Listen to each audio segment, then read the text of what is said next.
with me is our team, led by team leader Jawaz Iqbal, Shahnawaz Ghani, Arshad Ahmed Wani and Abdul Hai. So today our topic is on blood. I will request Jawaz Iqbal, please carry on. Thank you, Ashwin Saab, for the very good afternoon, one and all.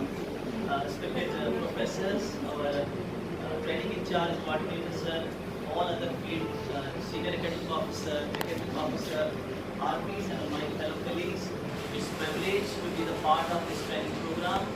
Every time we get some letters from this institution, which is the FAIZ institution of our Jammu division, और उसी letter को लेके जब हम actual field में जाते हैं, यही नॉलेज का एक हब है जो हमें कहीं न कहीं एक अच्छा स्किल बनाता है। I am very happy that first time SCERT has initiated such kind of training program जहाँ पे मैनुअल डिज़ाइन हो रहा है, जहाँ पे जो कुछ भी हम करके जाएं वो हमारी तरफ से ही बन के आएगा और हम जैसे ही टीचर्स के पास आएगा जो हमारे टीचर को और बेहतर बनाएगा। मैं मुख्तसर होगा अपनी प्रेजेंटेशन में, मैं कभी भी आपको बोर नहीं होने दूंगा। स्ट्रेट फॉरवर्ड हमारा जो ग्रुप का नाम है चार्ल्स डार्विन है, डार्विन के ऊपर हम थोड़ी सी बात रखेंगे और उसके बाद हम अपने कंटेंट पे आएंगे। हमने कोशिश की एक मैनुअल पूरा बना लें और ये मैनुअल जहाँ पे भी आपको लगेगा कुछ और ऐड करना जरूर बताइएगा ताकि जब हम आपके पास भेजेंगे बना के उसमें हम कैसे ऐड अपडेट करें। चार्ल्स डार्विन की जहाँ तक हम बात करें, हमारे सामने फोटोग्राफ है।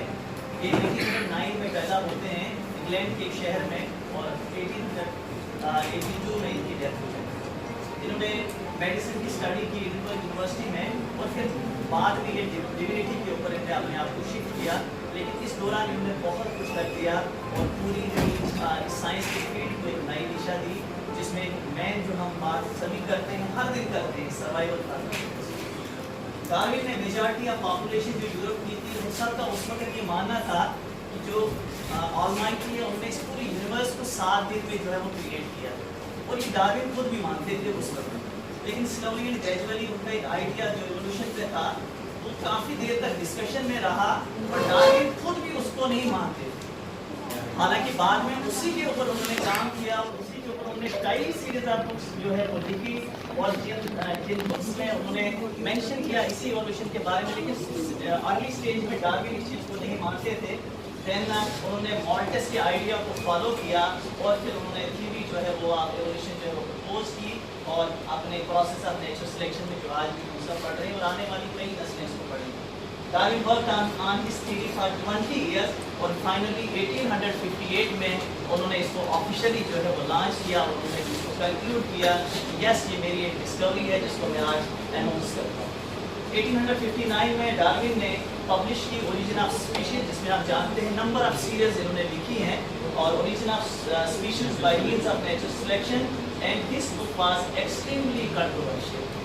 लेकिन ये कंट्रोवर्शियल तो रही, लेकिन फिर ये नई सीरीज निकालते हुए उसके बाद नया एडिशन उन्होंने इसका निकाला, कहीं न कहीं वो कंट्रोवर्सी खत्म करके दुनिया से चले गए। He publish numbers numerous other books and his research articles and plants to publish a series of books and his final work he examined earthworms and their efforts in science। तो इस तरह से और भी बहुत सारे काम चार्ल्स डार्विन के थे, मोटी बातें जो हमने आपके सामने। As Ashad Saab has already told you that our topic is blood and its component।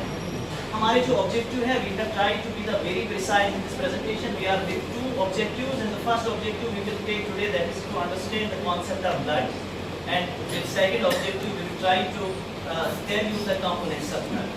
हमारे कुछ लर्निंग आउटकम्स जो हमें उम्मीद है हमारी डिस्कशन के बाद हमारे सारे इतने खूबसूरत और स्मार्ट फेलो टीचर्स जो हैं they will be able to understand the concept of blood and at the same time they will be able to understand the components of blood।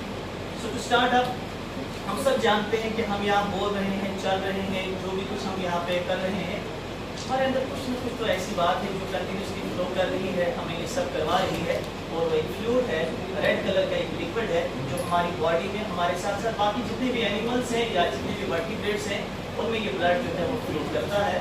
और इस ब्लड के बेसिकली 2 पार्ट्स हैं, एक liquid part होता है, दूसरा सॉलिड पार्ट। जब हम कंपोनेंट्स की बात करेंगे वहाँ पे भी हम बताएंगे आपको। लिक्विड पार्ट है दैट इज प्लाज्मा, और जो सॉलिड पार्ट है इस ब्लड का बाकी की जो 3 कंपोनेंट्स है जिसको हम WBCs, RBCs एंड प्लेटलेट्स कहते हैं, they are the other components of blood. The first one is plasma, हमने अभी बात की कि लिक्विड कंपोनेंट है ब्लड का, कलरलेस है या कभी-कभी हम कहते हैं येलोविश फ्लूइड भी है, और मेजॉरिटी जो ब्लड का कंटेंट है दैट इज प्लाज्मा, और इसमें कुछ प्रोटीन्स भी एसोसिएटेड होती हैं, जैसे एल्बुमिन की हम बात करें, या एंटीबॉडी जो हमें बीमारियों से बचाती हैं, जो हमें बीमार नहीं होने देती। कोविड ने हमें बहुत कुछ सिखा दिया, और उनमें से ये भी सिखाया कि हम अपनी इम्यूनिटी को, अपनी एंटीबॉडीज को ज़्यादा स्ट्रांग करें ताकि हम बीमार ना हों। दूसरा जो ब्लड का कंपोनेंट है आरबीसीज, और आरबीसीज भी अबाउट 40% ऑफ ब्लड वॉल्यूम जो है that is RBC, it contain haemoglobin, a protein that is blood red colour. Then moving further the third component is डब्ल्यूबीसीज। डब्ल्यूबीसी की अगर हम बात करें कि आरबीसी के मुकाबले में कम नंबर में होते हैं, और इनकी अगर रेशो देखें तो 700 अगर आरबीसी हैं तो एक जो है वो डब्ल्यूबीसी हमारी बॉडी में है, और इसको हम अपनी बॉडी का सोल्जर कहते हैं क्योंकि हमें बीमारियों से बचाता है। comes to the platelets, the last component of blood, एक disc shape piece of cell है जो हमारे इस ब्लड में मौजूद होता है, और जब कभी भी हम जाने अनजाने अपने आप को जख्मी कर देते हैं तो ये प्लेटलेट आके वहाँ पे हमारे जख्मों पे नमक लगाता नहीं, सो लाइफ में अगर हम बात करें तो आरबीसी 120 डेज, डब्ल्यूबीसी हम एक दिन से कम भी इनका सर्वाइवल है, और ज़्यादा टाइम के लिए जिंदा रहते हैं, तो प्लेटलेट 6 डेज। अब हम आपके साथ एक एक्टिविटी करेंगे जो हमारी पेडागोजी भी रहेगी इस प्रेजेंटेशन की।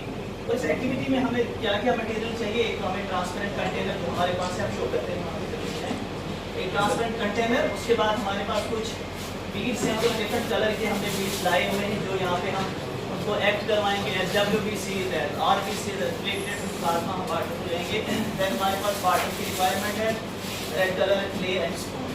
अब इसका पूरा प्रोसीजर क्या है, हम एक कंटेनर में कुछ अमाउंट वाटर का लेते हैं, हम कोई वेजिंग स्लैंड की जरूरत नहीं है, approximately it can be 100 ml 200 जितना हमारे पास कंटेनर है। पानी में हम ये अलग अलग बीड्स डालेंगे, और हमें थोड़ा सा ध्यान रखना है एक्टिविटी में, क्योंकि अभी हमने पढ़ा आरबीसी ज़्यादा होते हैं, डब्ल्यूबीसी कम होते हैं, प्लेटलेट्स और भी कुछ प्रोटीन इसमें होती हैं, तो अकॉर्डिंगली हम जब उस फ्लूइड में ये चीज़ें मिलाएंगे, कोशिश करें हम कि हम डब्ल्यूबीसी को, ये आरबीसी को लास्ट में डालें, क्योंकि वही ब्लड का कलर जो है वो रेड करता है। इस तरह से ये फ्लूइड जो है इसको थोड़ा सा स्ट्रेन भी करें हम, और हम उसके कलर को ऑब्जर्व करें, रेड कलर में tell us that this is blood and which and in this blood there are various components which are present। हम जल्दी से एक्टिविटी करेंगे, फिर हम असेसमेंट पे आएंगे, जो हमने पहले ही शुरू कर दिया। मुझे उम्मीद है आप सभी पास हो जाएंगे।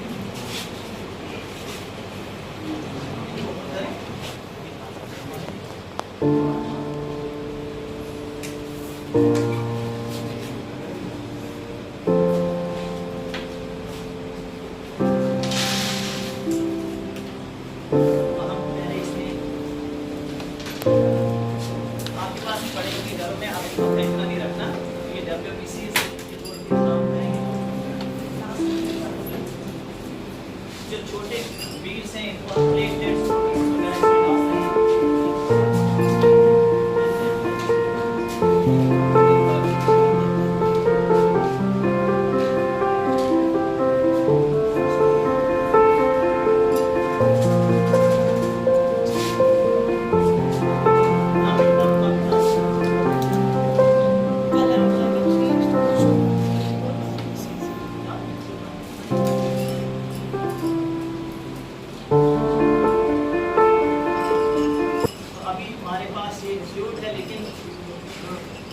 अभी भी ब्लड जो है वो प्रॉपर्ली बना हुआ नहीं है, क्योंकि कोई कंपोनेंट मिसिंग है इसमें से जो इस फ्लूइड को रेड कलर देता है।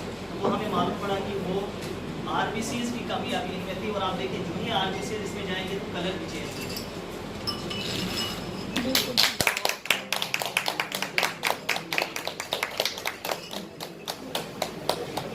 So this is the activity of blood।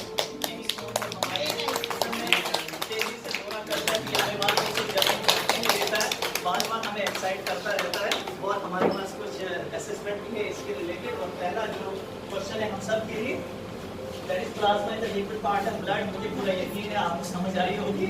और yes, it is the liquid part of blood. RBC, WBC, और which is the third component, platelets are the solid part of the blood। Name the different components of blood। WBC, हम सब जानते हैं RBC, WBC, platelets and plasma। Life span of platelet is 6 days। सभी पास हो गए। Thank you so much।